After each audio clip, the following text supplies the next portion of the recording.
બ્રાન્ચના police inspector Jain Goswami અને PSI ભાટીને એક માહિતી મળી હતી કે વાહન ચોરીમાં ગુનાઓમાં સંડોવાયેલા અમુક લોકો નવસારી રૂરલના એક ગેરેજ ઉપર ચોરીના વાહનો સાથે મળી આવવાની શક્યતા છે. આ આધારે સુરત ક્રાઇમ બ્રાન્ચની ટીમ નવસારી ગયેલી અને નવસારીથી એક ગેરેજ ઉપર તપાસ કરતા એક સંજય મોવલિયા નામનો ઈસમ છે, કાપોદ્રામાં રહે છે અને ત્યાં એ પોતાનું સર્વિસ સ્ટેશન ચલાવે છે, ગાડીનું ગેરેજ તે મળી આવેલો હતો. એની પાસેથી બે ફોર્ચ્યુનર કાર મળી હતી. આ બંને ફોર્ચ્યુનર કારમાં એકમાં નંબર ચેકચાક વાળો હતો અને બીજામાં નંબર પ્લેટ લગાડેલી હતો પણ ખોટી નંબર પ્લેટ હતી. આ બંને ગાડી વેરીફાઈ કરાવતા એક અંકલેશ્વરથી ચોરીની છે અને બીજી પણ ચોરીની ક્યાં છે, number engine number chassis number check emboss કરેલા છે એટલે રીડ થતા નથી સરખા, એટલે એ પણ ક્યાંથી ચોરીને બે ચોરીની ગાડી એમની પાસેથી મળી આવેલી છે.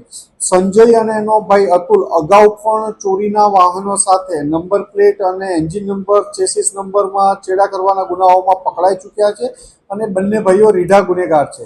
આમની પાસેથી 2 થી વધુ વાહનો મળ્યા છે. આગળ નવસારી રૂરલ પોલીસ તપાસ કરી રહી છે. 40 લાખથી વધુનો મુદ્દામાલ આમની બંને ભાઈઓ પાસેથી રિકવર કરવામાં આવ્યો છે.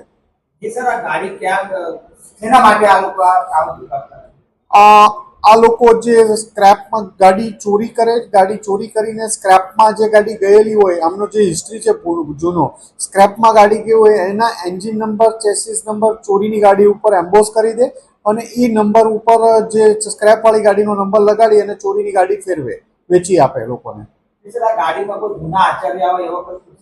એક અંકલેશ્વરમાં હમણાં જ દાખલ થયેલો છે 4 દિવસ પહેલા ગુનો, અને બીજી ગાડીનું વેરીફાઈ કરીએ છીએ ક્યાંથી ચોરી કરવામાં આવી છે અને બીજી હજી એમની પાસે અન્ય વ્હીકલો છે કે કેમ એ બાબતે પણ ખરાઈ કરવામાં આવી છે.